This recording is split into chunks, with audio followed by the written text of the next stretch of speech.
지금부터 13년 전이죠. 2011년 3월 11일에 일본에서 엄청난 재해가 있었습니다. 아마 여러분들 기억하실 거예요. 그 동일본 대지진 어마어마했어요. 한번 잠깐 사진 한번 볼까요? 네. 지금 저게 여러분 동네예요. 그 일본 동북부 지역에서 진도 9.1의 어마어마한 지진과 또 쓰나미가 있었습니다. 진도 9.1이면은요, 그 일본이 지진이 많잖아요. 근데 여태까지 일본에서 일어난 지진 중에서 제일 셌대요. 또 세계에서도 전 세계적으로도 네 번째로 센 지진이었다는 거예요. 지진도 지진이지만 저 쓰나미 피해가 컸죠. 당시만 해서 이 해안에서 밀려오는 파도가 얼마나 컸는지 높이가 10m였대요.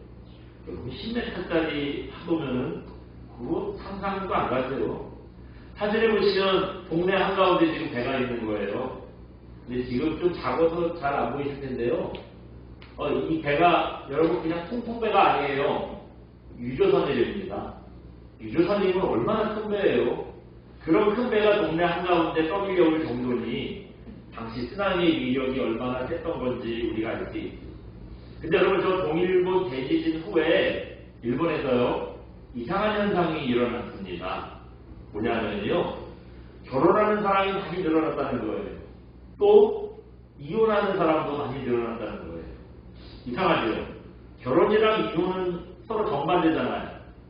결혼만 하면 모르고 이혼만 하면 모르겠는데 서로 극과 극의 일들, 이 결혼과 이혼이요 똑같이 늘어난 겁니다.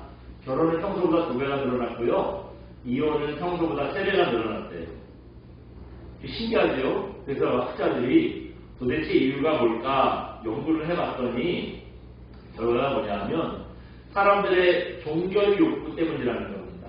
종결 욕구. 이게 뭐냐면 사람들은요 불확실한 상황을 견디지 못하는 성향이 있대요. 그러니까 문제가 여러분 뭔가 문제가 하나 생기잖아요. 일거리가 하나 생기잖아요. 무슨 예를 들어서 문제를 그래서 누가 자녀가 결혼을 한다. 그럼 결혼하기 전까지 여러분 어때요?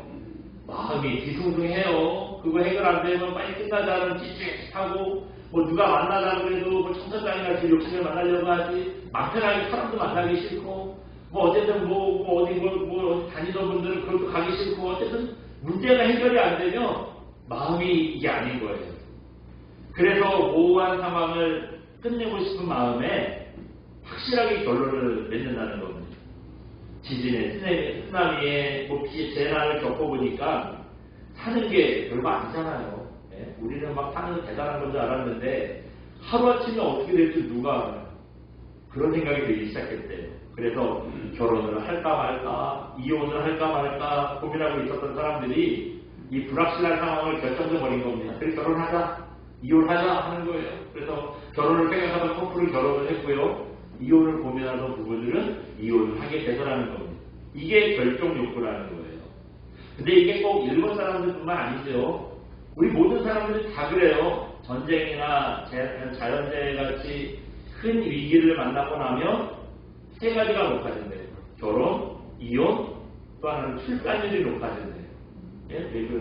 그래서 여러분 베이비붐이라는 말이 있잖아요. 애 낳는 유행이 번진다는 얘기예요. 또 이때 태어난 사람을 뭐라고 부르죠? 베이비 부머 세대를 그래요. 또 한국전쟁 끝나고 애들 엄청 많이 낳았어요. 또 세계적으로도 2차 대전 끝나고요. 세계적으로도 애들을 제일 많이 낳았대요. 전쟁 통해 죽고 사는 이 불확실한 상황을 겪어보니까 이거 빨리 끝내고 싶은 거예요. 그리고 빨리 결혼을 안정적으로 결혼도 하고 애도 낳고 그래서 생활을 안정적으로 만들고 싶은 거예요. 그래서 2차 대전 끝나고 한국전쟁 끝나고 결혼하는 사람들도 많고요. 애를 많이 낳았다는 거예요. 이렇게 불확실한 상황을 못 견디는 게 우리 본성입니다. 우리는요. 뭔가 결정되지 않고 찝찝하게 있는 거 이거 진짜 싫어해요. 어떻게든지 이걸 벗어나고 싶어 하는 거예요.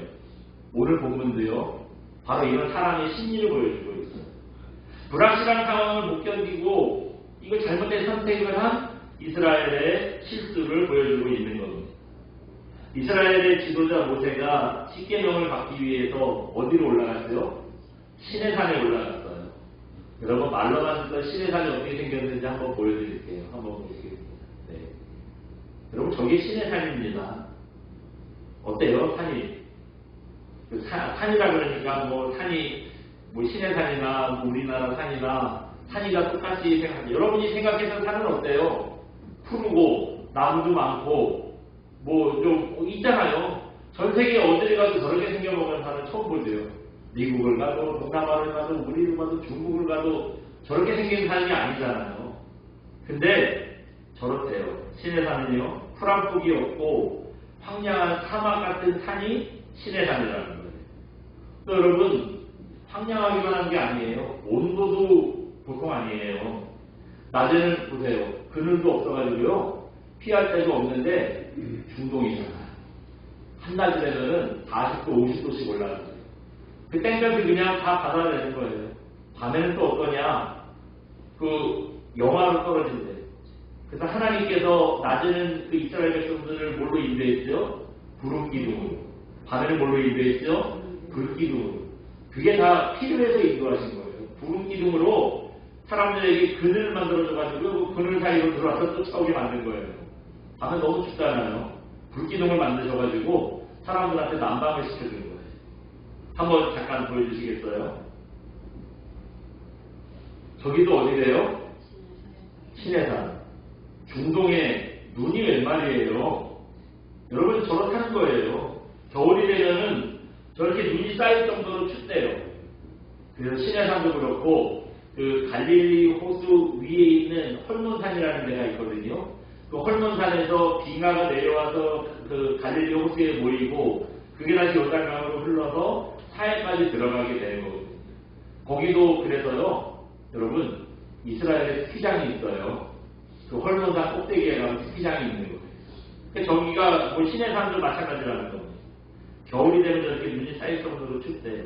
이렇게 험한 신해산에 모세가 올라가서 40일 동안 있었던 거예요. 이 상황을 어떻게 얘기하고 있냐면요. 출애굽기 24장 17절 보시면서 이런 말씀도 있어요. 한번 보여주시겠어요? 네. 같이 읽어봅니다. 출애굽기 24장 17절 말씀. 산위의 여호와의 영광이 이스라엘 자손의 눈에 냉정한 불같이 보였고. 산 밑에서 모세가 올라간 그 시내산을 보다 보니 시내산이 어떻게 보였대요? 네? 네. 산 위에 여호와의 영광이 하나님의 영광이 임했는데 그냥 산 밑에서 보던 사람은 눈에는 그게 뭐처럼 보였다고요? 냉렬한 불같이 보였다고요. 사람들은 그 불이 하나님의 영광인 줄 모르는 거예요. 큰 불이 났구나. 저런 불 속에서 모세가 40일 동안 있었으니 모세는 죽었을 거야. 그러니 이거 지금까지 안 내려오지. 사람들이 이렇게 생각한 겁니다. 설교를 시작하면서 드렸던 말씀이 뭐죠? 사람들은 불확실한 상황을 못 견딘다 그랬어요. 이스라엘 백성들이 바로 그랬어요. 지금 저렇게 황량하고 불타는 산 위에 모세가 40일 동안 소식도 없는 거예요. 이거 뭐 살았는지 죽었는지도 모르는 거죠. 그러니까 마음이 얼마나 불안해요. 마음이 얼마나 불안하겠어요. 우리 1절 한번 읽어볼까요? 오늘 보면 1절입니다. 시작. 백성이 모세가 산에서 내려오니 더딤을 보고 모여 백성이 아론에게 이르러 말하되 일어나라 우리를 위하여 우리를 인도할 신을 만들라. 이 모세 곧 우리를 애굽 땅에서 인도하여 낸 사람은 어찌 되었는지 알지 못함이니라. 아멘. 예. 여기 하반절에 보시면 백성들이 뭐라 그랬어요? 우리를 애굽 땅에서 인도해낸 사람, 그 사람인지 죽었는지 어떻게 됐는지 우리가 모르겠다. 여기서 우리를 애굽 땅에서 인도해낸 사람 누구라 그러죠? 모세. 모세가 지금 죽었는지 살았는지 모르는 불확실한 상황이에요. 사람들은 이 불확실한 상황을 빨리 어떻게든지 뭐 결정 짓고 싶은 종교 욕구가 있다 그랬잖아요. 사람들이 그런 거예요. 마음이 불안한 겁니다. 그래서 일단 어떻게 그런 종교를 짓느냐, 어떻게 이걸 해결하냐, 모세가 죽었다고 단정을 해버린 거예요. 죽었는지 살았는지 모르겠는데 죽었다고 단정한 겁니다. 왜냐하면 모세가 죽었다고 결정을 져야 그 다음에 모세 안 기다리고 다음 일을 하잖아요. 그래서 그렇게 결정을 했어요. 그래서 어떻게 결정을 하냐면 모세는 실패했으니까 1절 중간쯤으로 읽을 때 보시면 우리를 위해서 우리를 인도할 뭘 만들어 달라고요? 신을 만들어 달라고 아브라함에게 요구합니다. 그러니까 이 모세가 죽었는지 살았는지 모르는 불확실한 상황을 확실하게 정리해버리는 거예요. 죽었구나 단정해가지고요 확실하게 정리를 한 겁니다. 그래서 이제 모세는 죽었으니까 다시 우리를 인도할 새로운 신을 만들어 달라 그렇게 얘기를 해요. 그래서 아론이 백성들의 요구대로 백성들의 금불치를 다 모아서 불에 녹여서 이걸 다시 붙였더니 금송아지 형상이 됐다 그런 얘기를 합니다. 이 금송아지가 여태까지 하나님께서 인도했는데 그다 잃어버렸어요. 이제 이놈이 이제 우리를 여기서 인도해낸 신이라는 거예요. 하나님이라는 거예요. 모양은 송아지 형상인데 송아지 모양인데 이게 하나님이라는 거예요. 이게 여호와라는 거예요. 그러니까 이게 앞으로 인도할 신이 아니라 이제 우리 여기서 인도할 신이다. 그러니까 여태까지 하나님께서 하셨던 베푸셨던 은혜 인도하시고 다 없는 걸로 치는 겁니다. 모세가 없어지니까 다 그것까지 없어진 거예요. 이게 우리가 읽은 본문의 내용입니다. 이렇게 옛날 사람들만 여러분 불확실한 상황을 못 견디는 게 아니겠죠. 우리도 어때요? 우리도 그 금송아지만 안 만들 뿐이지 똑같아요. 그때 사람들이랑 우리랑 똑같지 않습니까? 우리도 여러분 하는 일 잘 될지 잘 안 될지 아세요? 모르잖아요. 요즘 자영업하는 분들이 하루하루 가게 문을 열 때마다 아주 죽을 맛이래요. 오늘은 될래나 안 될래나 예? 아무나를 몰라서 불안하잖아요. 이 불안합니다. 그럴 때는 사람들이요 눈에 보이는 걸 잡고 싶어요. 하나님은 눈에 보이나요? 안 보이나요? 믿음의 눈을 아무리 뜨거워도 안 보여요. 여러분 목사가 믿음이 없어서 그런 게 아니에요. 요한일서에 보면 요한 사도도 그랬어요. 뭐라 그랬어요? 여태까지 하나님을 본 사람이 없을 때 우리가 서로 사랑하면 하나님의 자녀인 줄 알리라 그랬어요. 그러니까 하나님 본 사람 없어요. 모세도 아니야. 요한도 못 봤대요. 그러니까 여러분 하나님 왜 안 보여주셨지? 나는 믿음이 없나? 구원받지 못할 건가 봐. 걱정하지 마세요. 하나님 못 보는 게 정상이에요. 하나님은 안 보이는 거예요. 눈에 보이는 분이 아니세요. 영이시니까 눈에 안 보이세요. 그래서 이렇게 불안하고 염려가 될 때는요. 눈에 보이는 걸 잡고 싶어 해요. 여러분 애들이 가지고 있는 그거 막 죽기 살기로 매달리고 안 버리고 끝까지 갖고 있는 거 애착이며 애착감이며 이런 게 다 그런 거라. 여러분 전쟁을 치르는 군인들도 보면 어때요? 별 시덥지 않은 열대고리 하나 이게 행운의 고래예요. 이거 꽉 쥐고 있으면 안심이 되는데 이 열대고리가 나를 지켜줄 것 같아요. 그런 경우들 있잖아요. 이렇게 상황이 불안할수록 눈에 안 보이는 하나님보다 그 허접한 열대고리라도 눈에 보이고 확신을 주는 걸 붙들고 싶어 합니다. 사실 요즘 진짜로 염려되는 게 하나 있어요. 뭐냐면 사람들이요 정, 사주, 반상, 궁합 이런 거 너무 많이 본다는 거예요. 옛날에 다 하던 거잖아요. 이제 좀 사람들이 이성적으로 바뀌어서 안 그럴 줄 알았는데 웬걸이요? 과학이 발전하는 시대고 무슨 뭐 이성이 어쩌고 저쩌고 하는데요. 범에 달려요. 사람들이 이걸 너무 많이 하다 보니까 성도들 중에도요. 재미로 아무렇지도 않게 친구 따라서 이거 보는 분들 꽤 많습니다. 그래서 정, 사주, 궁합, 반상 오늘 이거 조금 말씀드리려고 해요. 여러분 한 가지 여쭤볼게요. 정, 사주, 궁합, 반상 이런 거 젊은 사람들이 많이 볼까요? 어르신들이 많이 볼까요? 네? 어떨 것 같으세요? 네, 생각에는 애들이 뭘 그런 걸 막 어른들이 할 것 같아요. 근데 아니에요. 어른들 못지않게 젊은 사람들도 많이 봅니다. 많이 보는 데서 비치는 게 아니라 천사같이 믿어요. 참 정사주, 궁합, 반상 보는 사람들도 믿음이 좋아요. 거기서 나오는 정계를 그대로 믿고요. 따르는 거예요. 점집도 여러분 요즘엔 보니까 제가 가본 건 아니에요. 오해하지 마세요. TV에 많이 나오더라고요. 옛날에 점집은 어떻게 생겼어요? 무당집 막 이런 분위기 같은데 요즘 그게 아니래요. 오피스텔에 사무실처럼 되어 있대요. 깔끔해요. 네, 깔끔해요. 또 점쟁이인데요. 여러분 점쟁이 하면 어떤 좀 선입견이 있어요. 여기 눈에다가 시커먼 무슨 그거 화장해가지고 막 눈만 봐도 귀신을 내려가지고 이런 물상이 아니라 요즘은 젊은 사람들이요. 남자 점쟁이는 확실해요. 아주 그냥 옷도 세련되게 입고요. 여자도 너무 이뻐. 점쟁이야. 그래요. 그러니까 점 보는데 또 외모가 그러니까 거부감이 없어요. 쉽게 나옵니다. 또 그냥 재미로 온다고 하는데 아까 말씀드린 것처럼 재미로 봐놓고요 너무 잘 믿어. 어서 친구랑 우연치 않게 점을 갔더니 그 점쟁이가 이놈이 당신은 요리사가 돼야 된다. 그런 말 들으면요 가자마자 요리학원에 등록하는 거예요. 네?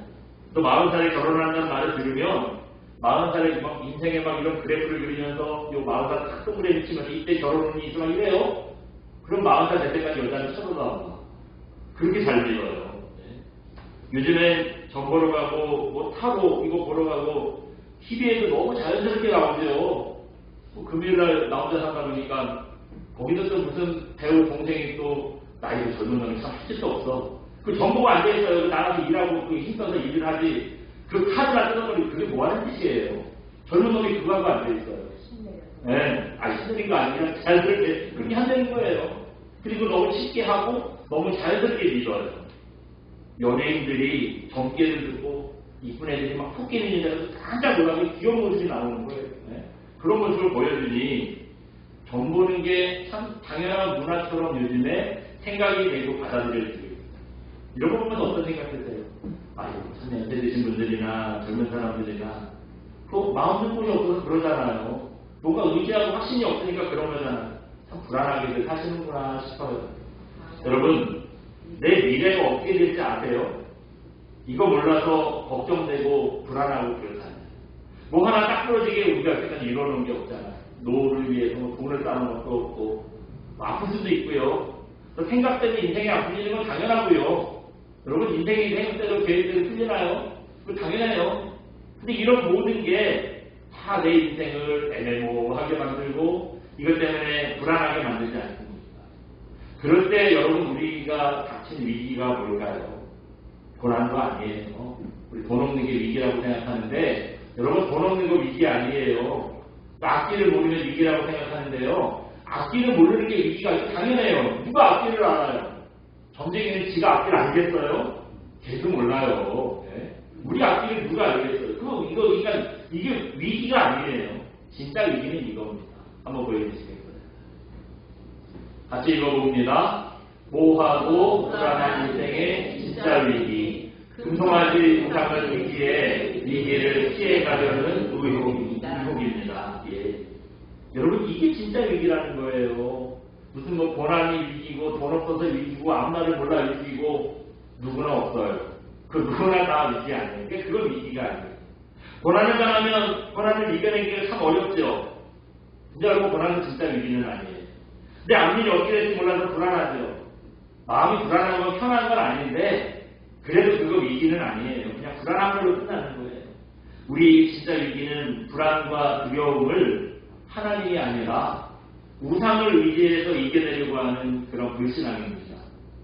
지금 우리가 점에 빠져있고 사주에 빠져있고 돈에 빠져있고 세상에 빠져있고 이게 다 우상숭배예요. 여러분 시키는 대로 하는 게 그리고 의지하는 게 우상이잖아요. 그 따르는 게 우상숭배잖아요. 아까 얘기했잖아요. 점괘를 보면 그것대로 막 따라한다고. 저도 막 뭔가 안 풀린다 싶으면 궁금해서 내가 점을 하고 막 이거 우상이잖아요. 가서 시키는 대로 그 점괘가 나온 대로 따라하는 거 우상숭배예요. 예. 하나님 보실 때 이런 불신의 마음이 진짜 우리의 위기인 겁니다. 특히 여러분 젊은 사람들 많이 모이는 데 가면은요. 거짓말 좀 더 보태면은 편의점만큼 사주 카페가 많아요. 진짜 많아요, 여러분. 그만큼 점집이 많다는 거고요. 젊은 사람들이 쉽게 점을 본다는 거예요.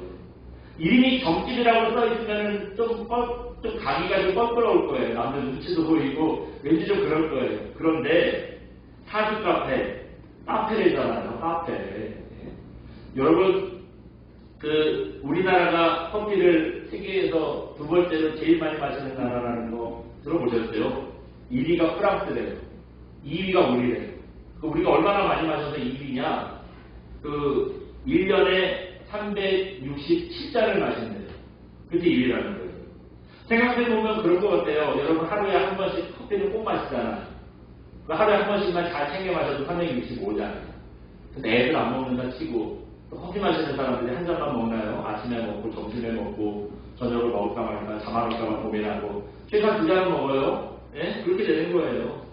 그러니까 1년이 365일인데 367잔을 먹으니 입이 할 만하죠. 그렇게 커피를 많이 마시는 우리에게 사주 카페도 카페니까 가기가 얼마나 자연스럽습니까? 네. 들어간 김에 커피도 마시고 점쟁이한테 사주도 말하라고 하고 하는 거죠. 근데 이렇게 하나님이 아니라 점을 보고 사주를 의지하는 게 하나님 보실 때는 우상숭배고요. 우리 인생의 위기인 거예요. 이게 진짜 우리 인생의 위기예요. 여러분 솔직히 그 점괘를 들으면 그 마음이 쏠리겠어요? 안 쏠리겠어요? 신경 쓰이겠어요? 안 쓰이겠어요?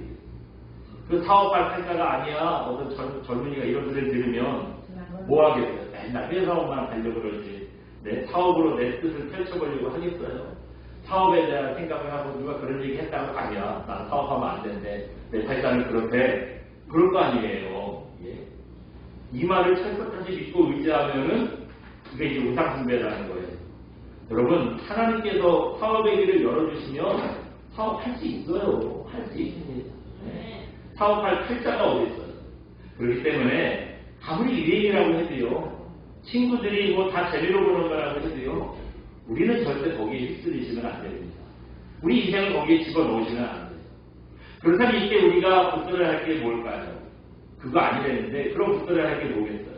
다시 한번 보여주시겠어요? 네. 같이 봅니다. 불확실함과 불안을 이기기 위해서 주님을 믿는 믿음을 붙들어야 합니다.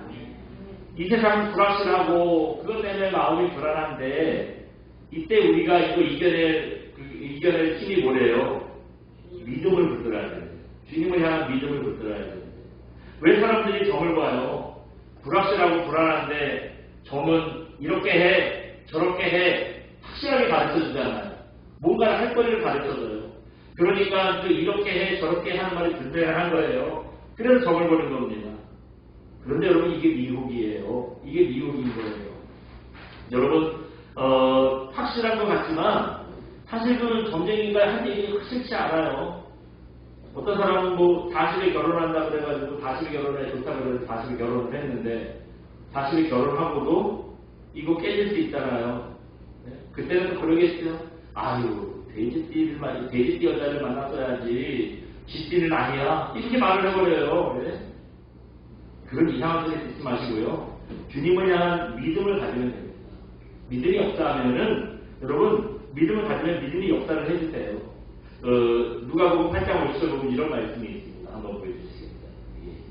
같이 한번 읽어봅니다. 예수께서 들으시고 이르시되 두려워하지 말고 믿기만 하라. 그리하면 딸이 구원을 얻으리라. 누가복음 8장 50절 말씀. 아멘.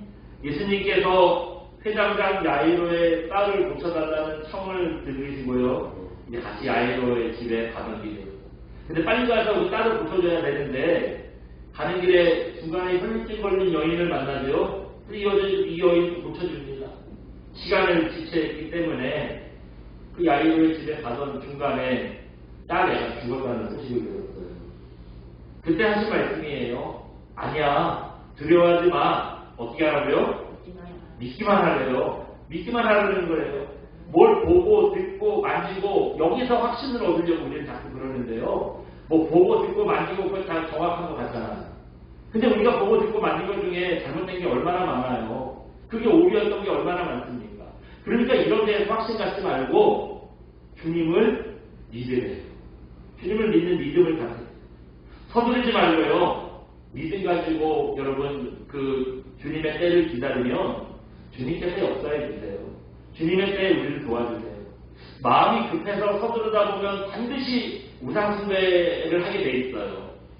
서두르면은 이게 막 눈에 보이는 것들이 되는 거예요. 또 마음이 불안하니까 주님의 때를 못 견뎌요. 그 눈에 보이는 막 우상을 자기 마음대로 자기 손으로 만들어서요. 그걸 막 신주단지 보시는 것처럼 따르는 거예요.